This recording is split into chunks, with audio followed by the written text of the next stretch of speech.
Media Network kan sabaaf dubbatu shira alagaa kan ifatti baasu odeeffannoo haqaa kan uummataaf dabarsu Jawaar Mohammed gannoota muraasan duratti akkas jedhaa ture Oromiyaa Media Network kan jabeessatus kan kuffisus kan itti fufsiisus sabuma kanadha Oromomatti kuffisallee Oromomatti tursiisallee jedheen dubbatee ture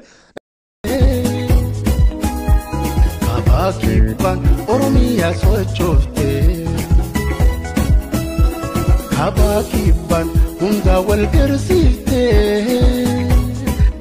Oromiyaa Media Network dhuguma cufamuu fi deemaa jira kan jedhanis hedduudha.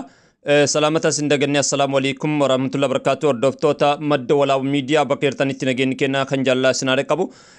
Egaa mee koomentii akka barreessan kabajaan isin gaafanna. Oromiyaa Media Network dhuguma cufamuu fi kan jedhu irratti sagantaa keenya qopheeffanneerra. Miidhaan Oromiyaa Media Network yoo cufame Oromoo fi Oromiyaa irratti dhaqqabsiisuu fi akkasuma carraan saba guddaa gaanfa Afrikaa Oromoo olaantummaa gara marsaalee hawaasummaa irratti qabuu fi abdiin Oromoo fi Oromiyaa fuulduratti kan jirratti yaada keessanitti fakkaate qabxiilee shanii ijaa barreessuu dandeessanii yaada keessan sirriitti ibsadha. Oromiyaa Media Network yoo cufame Oromoo fi Oromiyaa irratti miidhaa akkamii qaba? Yoo cufamuu baates miidhaa akkamii qaba? Faayidaa isaatu caala moo miidhaa isaatu caala kan jedhus irratti xiyyeeffatanii akka barreessan kabajaan isin gaafadhaa. Keessaayyuu ammantanatti Oromiyaa Media Network qofaa miti miidiyaaleen biraallee jabaachuu qabanii heddummachuu qaban ennaa jedhamaa jirutti Oromiyaa Media Network cufamuun rakkoo maalii fida? Oromiyaa Media Network jiraachuun Oromoo maal fayyada kan irratti qabxiilee kan irratti kallattiidhaan yaadotti keessan bifa koomentiitiin akka nu barreessan kabajaan isin gaafanna. Egaa tokko lama jechuudhaan sagantaalee adda addaa torbaanota darban irraa jalqabnee kallattii adda addaatiin isin biraan gaa turre. Almool fakkaatuun sagantaa keenya warroonni hordofaa jirtan koomentiilee hedduu nu barreessaa turtanii jirtanii yaadota babal'oo babarreessuudhaan yaadota ajaa'ibsiisaa keessaayyuu dhimmoota Oromoo fi Oromiyaa irratti xiyyeeffatanii dhimmoota fuulduraa irratti Oromoon maal ta'uu qaba, Oromoon maal dhabee, Oromoon maal argachuu qaba kan irratti koomentiilee babal'aan barraa'ee jira.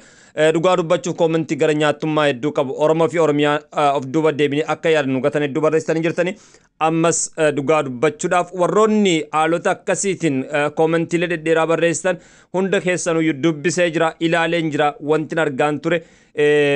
Oromoon ammantanatti tokkummaan isaa akka jiru argeen jira. Oromoon maal hawwa kan jedhus jaalala kabajaa biyya abbaa isaanii keessatti biyyuma ormaallee yoo jiraatan jireenyi biyya ormaa akka isaan hin gammachiifne maalii fi sababbiin Oromiyaa keessatti haala adda addaatiin obboleewwan lamaan jidduutti rakkoon adda addaa uumamuun yaaddoo gurguddaadha kan jedhu koomentiilee argaan turre. Kanuma dhaabbachuun nutis gara madda walaabuu miidiyaatiin Oromiyaa Media Network maal ta'uuf deemaa jira, garam deemaa jira kan jedhu kallattiidhaan kan isin wajjin mari'annu ta'a. Turtii gaarii isiniin jedha. Anis qopheessaa sagantichaa falmataa roorrooti. Kanatti bara kanatti yaaliin goone suni hundumtuu akka nuti barbaanne sanatti hin milkoofne.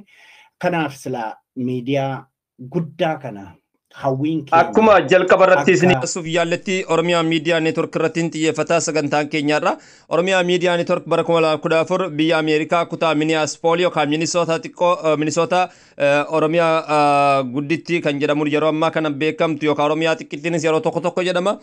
Kunis ta'ee sun kan itti bu'uureffame Minnesotaadha kan dhaabbateef Oromoo fi Oromiyaa Media Network jechaadha. Qabxiilee jajjaboo kanarratti dhaabbadheetiin yaada hawaasa keenyaa jiddu galeessa godheetiin dubbadha. Dhuguma dubbachuuf Oromiyaa Media Network kaleessa cufamuuf deemaa jira, dhaabbachuuf deemaa jira yeroo jedhan dhugaa dubbachuuf hedduu natti dhagahame. Akka nam tokkootti Oromoo fi Oromiyaadhaaf miidiyoota jaban rakkoo fi gadadoon uummata keenya kallattii adda addaatiin keessaayyuu yeroo TPLF biyya bulchaa turtetti Bordoddeetti Baalee Raayituu Sawweenatti Wallaggatti jiddu galeessa Oromiyaa irratti sanbira darbee fincila maaster pilaaniitii jalqabee fincila diddaa gabrummaa fincila xumura gabrummaa keessatti Oromiyaa Media Network qooda akkamii dalagaa ture maal hojjechaa ture kan jedhu waan hundi kennaa waliin beeknu jechaadha. Olaantummaan qilleensa Oromoo fi Oromiyaa ilmaan Oromootiin akka hoogganamu keessaayyuu olaantummaa miidiyaa warroota kaawwanii warroota Habashaa jechaadha. Akka mo'atamuuf miidiyaa Oromoo kan adda qabsaa'e miidiyaalee hedduu lakkoofsan hedduu ta'an akkasuma immoo seenaa miidiyaalee Afrikaaf illee ta'uu danda'u yeroo 27 ol qilleensarraa mootummaa biyya bulchaa jiruun bu'uun isaa waa yaadatamudha. Oromiyaa Media Network osoo hojjechuu baate osoo sodaatamuu baate yeroo 27 maaliif qilleensarraa bu'a jennetti ilaaluu danda'a. As biratti dhugaan jirtus kanuma jechaadha. Yeroo 27 qarshii biliyoonota hedduun laakkaman qarshiileen miliyoonota hedduun laakkaman dhangalaasee mootummaan yeroo 27 qilleensarraa isa buusuun jabinna cimina miidiyaan Oromiyaa miidiyaa neetwork yeroo warraaqsa Oromoo keessatti qabu garsiisa jechaadha. Yeroo wayyaaneen uummata keenya haala hin taaneen rakkoo gurguddaa geessaa turtetti Oromiyaa miidiyaa neetwork yeroo 27 qilleensarraa bu'e. Jaalatameti miti. Dirqee ta'ee jechaadha. Miidiyaan kun miidiyaa hawaasa dammaqsi warraaqsa seenaa qabsoo Oromoo keessatti Oromoo kaabaa fi kibbaa ba'aa fi dhiyaa wal garsiise. Hooggansa biyya jiru sabboontota ilmaan Oromoodhaa kan biyya keessa jiranii fi kan biyya alaa wal garsiise jechaadha. Kanaaf Oromiyaa miidiyaa neetwork arrantana ni cufama ennaa jiru maaltu isin dhagama? Oromiyaa miidiyaa neetwork hoggana olaanaa daayireektara Oromiyaa miidiyaa neetwork obbo Dajanee Guutamaa ennaa kaleessa dhufaniitiin Oromiyaa miidiyaa neetwork cufamuuf deemaa jira hoggaa jedhan maaltu isin dhagame? Dhugaa jirtu barreessaa dubbadhaa dhugaa jirtu. Kanaaf nutis gara madda olaanaa miidiyaatiin Oromiyaa miidiyaa neetwork yoo cufame hoo miidhaan isaa maal kan jedhu qabxii jalqabaati. Dirqamni olaantummaa warroota Oromoo ilaalcha gadaantummaa qabanii maal fakkaata kan jedhus ilaaluu dandeenya. Qabxiin inni lammaffaa rakkoon Oromiyaa keessa akka daran babal'atuuf carraa gataa kan jedhudha. Akkasuma immoo inni sadaffaadha ammas rakkoon Oromoo biyyoota adda addaa keessa jiran akka hammaachuuf carraa dabalaa yoo Oromiyaa miidiyaa neetwork cufame kan jedhus bifa gaafiitiin taa'ee jira. Mootummaafis miidhaa guddaa qaba kan jedhus jira. Dhuguma miidhaan qabu mootummaadhaaf akkamitti miidhaa qaba? Yoo miidhaan qabne immoo akkamitti hin qabne kan jedhuuf kallattiidhaan yaada keessan koomentii nu barreessa. Yeroo kana dubbannu Oromoo fi Oromiyaa jiddu galeessa kaawwannee dubbanna paartii miti. Qaama siyaasaa tokkollee bakka baaneen dubbannu miidiyaan kun armaan dura qabsoo warraaqsa maaster pilaanii fincila diddaa gabrummaa hanga xumura gabrummaa maal dalgaa ture Oromoof maal godhe seenaa jijjiirama kaleessaa irraa dubbannu. Har'aa Oromoo fi Oromiyaa jidduutti qocoloo godhamaa jiru kana osoo hin taane dhugaa kaleessaa gaafa rakkinnaa gaafa salphinnaa osoo Oromoon wareegama kafalee jara san ofirraan buufni dura maaltu ture miidiyaa kanaan kan jedhu isarra dhaabbannee haa dubbannu. Inni shanaffaa ilaalcha Oromoota akka sabaatti miidiyaaf qaban irratti maal fakkaata kan jedhus bifa gaafiitiin qophaa'ee jira. Jaaffaa irratti kan argamu carraan gaazexeessota Oromoo hoo maal ta'a gara sagalee uummata Oromoo ta'uudhaan saba Oromootiif sagalee ta'uudhaan yoo wantoonni akkasii kun uumaman dadhabbiin qabeenya ijoollee keenya kan biyyoota Arabaa miidiyaa kanaaf ofii isaanii beela'anii ofii isaanii dhukkubsatanii qoonqoo ofii of keessa qabanii gaafa zamana wayyaanee gaafa bara wayyaanessan miidiyaa kana yeroo 27 qilleensarraa yeroo bu'aa turetti humni duubaan dhaabbatee miidiyaan kun akka jabaatu miidiyaan kun akka jiraatuuf gochaa ture keessaa ijoollee biyyumaa mirgi namoomaa illee hin eeggamne ofii isaaniitti dhukkubsachaa ofii isaaniitti dadhabaatiin ummata Oromootiif miidiyaa kan inni barbaachisaniitiin hojjechaa turaniif haamlee akkamitti itti dhagama kan jedhu kallattiidhaan waa wajjin ilaalu ta'a. Turtii gaarii daqiiqaa muraasan booda walitti deebinaan beeksisa kana geeffanne Oromiyaa miidiyaa neetwork sababiin inni cufamaa fi jiru maal kan jedhu kallattiidhaan walitti deebina. Badaatee Oromoon si badaatee siin gamtaadhaan qabsuu badaatee Oromoon si badaatee. Iccitiin cufamu Oromiyaa miidiyaa neetwork maalidha kan jedhuu fi kallattiidhaan kan keessatti iccitii jiru dhugaa jirtu ol baasnee dubbannudha. Waan hundaafuu nu dhaggeeffadha agar xumuraatti sagantaa keenya hordofaa. Iccitiin isaas kallattiidhaan odeeffannoo addaa argannee jirra. Odeeffannoon kun ammoo maal kan jedhu waan wajjin ilaalu ta'a. Qabxii jalqabaatti isin deebisa dirqama olaantummaan warroota Oromoof ilaalcha gadaantummaa qabanii ni dabala Oromiyaa miidiyaa neetwork yoo cufame kan jedhu akka ajaa'ibaa maaliif sabni kun miliyoona 60 silaayyuu jechaa jirra miliyoonuma 10 miliyoonuma 30 illee haa ta'u miliyoona 50 illee haa ta'u miidiyaa tokkicha jabeeffachuu dhabuun hawaasa keenyaa rakkoo gurguddaadha rakkoo ilaalchummaa gadaantummaa saba kanaaf akka dabalu ni godhama jedheetii yaada. Oromoon maal ta'e miidiyaa kana tiikfachuu dadhabe Oromoon maalirraa miidiyaa kana jabeeffachuu dadhabe kan jedhu saba kanattis murteessuu hin dandeenyu maaliif masgiinni kan ijaaramuun diyaasporaa Oromooti charchiin yookaan bataskaanni kan ijaaramuun miidiyaa hawaasa Oromoo diyaasporaa biyya Ormaati.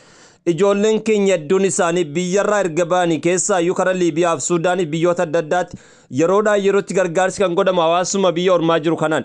Kana qofaa miti dhugaa dubbachuudhaaf rakkoolee adda addaa rakkoo namtolcheetiif rakkoolee balaa uumamaa kanneen akka hongee godinoota Oromiyaa kibba Oromiyaa Booranaa dabalatee Baaleen dabalatee Raayituu Sawween ni yaadannaa Boorana keessatti Gujii keessatti Harargee keessatti Walloo Kamisee keessatti Baatee keessatti Oromoon maal keessa ture gaafa keessaayyuu jijjiiramaan duratti erga jijjiiramni dhufes balaa hongee uumamaatiin balaa nam tolcheetiin buqqa'iinsa qeerraa Oromoon lixa Oromiyaa keessa geggeeffamaa ture. Humnoonni adda addaatiin tarkaanfii Oromoo irratti fudhatamaa tureen eenyu gargaaraa ture kan jennu diyaaspooraadha. Diyaasporaan dhuguma boqonnaa ji'a lama argatee jira hin arganne boqonnaa ji'a lamaatii miti ji'a tokko argachuu hin dandeenye sagantaan gargaarsaa heddummaachurraa. Hawaasummaa keessatti hirmaachuun diyaaspooraa dhugaa dubbachuudhaaf gahee olaanaa qaba. Wanti garaa nama nyaatu ijoolleen biyya Arabaa hedduun isaanii osoo biyya gaarii hin jirre osoo biyya namoomaa keessa hin jirre mirgitti eeggamu hin jiraanne rakkoo Oromoo keessatti ofii isaanii rakkoo ofii of keessa gadi qabuudhaan ijoollee hirmaatan qabaachaa turre jechaadha. Har'a garuu jireenyi biyya addunyaa kanaa biyyoota guddatanii fi hin guddanne illee wal qixxeesse garuu iddoo hin dhummaa fi gamnummaadhaan namummaadhaan wal caalee Oromoon jiraachaa jira jechaadha. Warroonni saba kanaaf warroonni biyya kanaaf warroonni miidiyaa kanaaf hojjechaa turan hedduun isaanii har'a rakkoon galteen Oromiyaa keessatti wanta adda addaatiin mul'atu hawaasa keenya biyya alaa jiran harki isaa laaffisee jira jechaadha. Kanaaf akka sabaatti illee murteessuun ni ulfaata.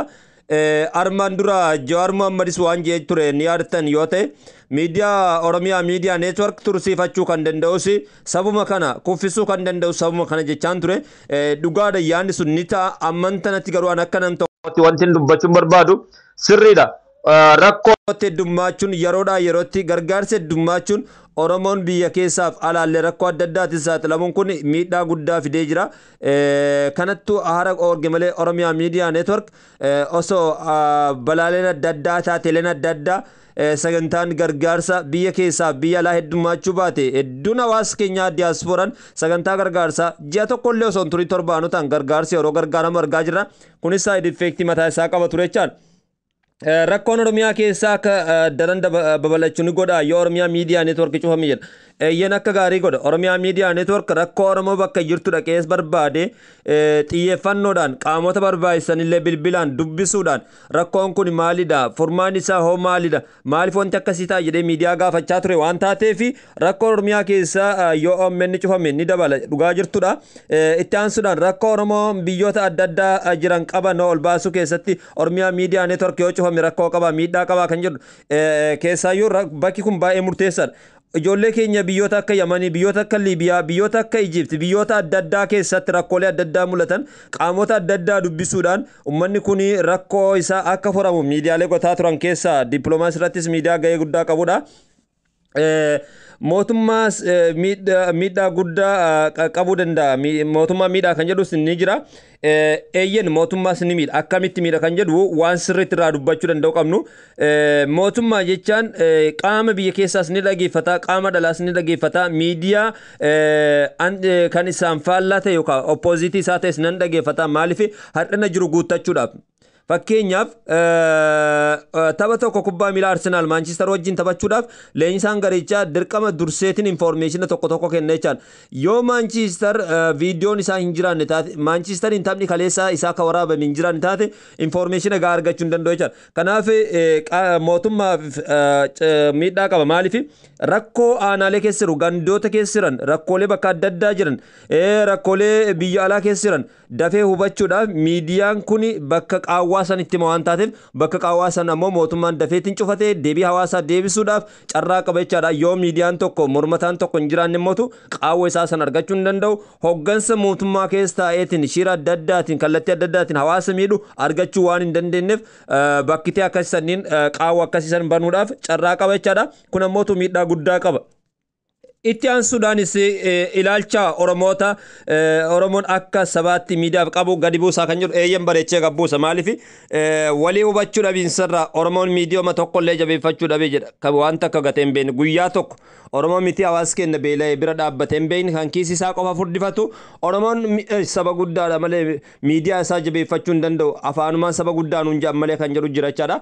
Namoota akkasii sana mootu bakka illee kennuufiin hin barbaachisu. Yeroo hedduu namoonni waa qeeqan yeroo hedduu namoonni waa xiqqeessan namoota waan san keessa qoodan furanne waan taateef akkasumatti dhiisuudha. Garuu ammootu carraa kanaan fayyadamanii saba kana burjaajessuu keessatti ilaalcha miidiyaaf Oromoon qabu akka waan Oromoon miidiyaaf ilaalcha hin qabne gatuunis ni jira garuu ni jira parsantii xiqqaadha. Oromoon ammantanatti faayidaa miidiyaa hubateera hedduun isaa. carraan gaazexeessota Oromoo maal ta'a kan jedhudha. Carraan gaazexeessota Oromoodha hedduu garaa nama nyaataa keessa gaazexeessota Oromiyaa miidiyaa neetworkidha hedduu daddabanii jiranii saba kanaaf hojjetaa turanii jiranii oolmaa gurguddaa saba kanaaf qabanii wanti isaanii baay'ee namatti dhagahamudha. Dadhabbiin qabeenya ijoollee keenya biyyoota arabaa miidiyaa kanaaf galchaa turanii wal qabate maaltu itti dhagahama kan jedhu nu hundaayyuu kan kennellee kan qabaate kennellee kan dhabee dhiisellee Oromiyaa miidiyaa neetwork yeroo hin cufama jedhamu kanatti miira gaddaa guddaan nama dhagahama. Dhugaa dubbachuudhaaf baay'ee waan garaa nama nyaatudha. Isaan immoo biyya arabaa keessa jireenya ulfaataa dandamataniitiin miidiyaa kana tumsaa turanii yaa ugaa wanti gatan hin jiru. Oromoon dhuguma dubbachuuf jabaachuu qaba. Iccitiin isaa maali? Isatti hin deebina. Jawaar Mohammed gannoota muraasaan duratti akkas jedhaa ture. Oromiyaa miidiyaa neetwork kan jabeessatus kan kuffisus kan itti fufsisu sabuma kanadha. Oromomatti kuffisallee Oromomatti tursiisallee jedheen dubbatee ture. Dhaggeeffattoota keenya waan hundaafuu sagantaa keenya 1 2 3 jechuudhaan kan isin biraan gahaa turre an qopheessaa sagantichaa falmataa Rorrooti. Egaa 1 2 jenneetti sagantaa keenyarraa kallattiidhaan isin biraan gahaa turre jira. Sagantaa keenya iccitiin cufamu Oromiyaa miidiyaa neetwork maalidha kan jedhu qabadhee isiniif dhiyaadha. Sagantaa keenya itti aanu keessatti qaamota adda addaas dubbisne dhugaa Oromiyaa miidiyaa neetwork yoo cufame Oromoon maal godhaa Oromoo faayidaan isaa miidhaan isaa biyyaafoo kan jirratti yaada qabannee dhufna. Iccitiin irra caalaa cufamu Oromiyaa miidiyaa neetwork komikkeessi jiramoo maalirraa kan jedhu kallattiidhaan kan isin quban qabne kan sooshaal miidiyaan hedduun quban qabne barbaanne isin biraan geenne jedha. Waan nu dhaggeeffattaniif galatooma turtii gaarii isin jenna.